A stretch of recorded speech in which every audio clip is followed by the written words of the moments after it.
পররাষ্ট্রমন্ত্রী এবং জাতিসংঘের সাধারণ পরিষদের সভাপতি এই দুই পদে একসাথে দায়িত্ব পালনে কোনো সমস্যা দেখছে না পররাষ্ট্রমন্ত্রী ডক্টর খলিলুর রহমান।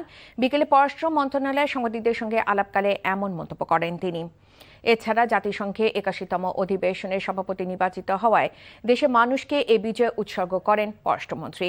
এর আগে সকালে দেশে ফেরেন পররাষ্ট্রমন্ত্রী।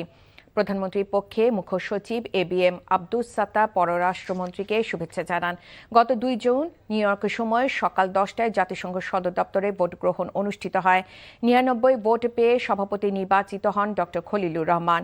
অধিবেশনে জাতিসংঘে ১৯৩ সদস্য রাষ্ট্র ভোট প্রদান করে।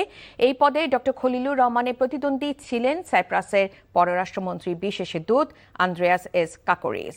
তিনি পেয়েছেন ৯১ ভোট। হুমায়ুন রশিদ চৌধুরী সাহেব আমাদের প্রাক্তন পররাষ্ট্রমন্ত্রী এই জাতিসংঘের সাধারণ পরিষদের সভাপতি নির্বাচিত হয়েছিলেন।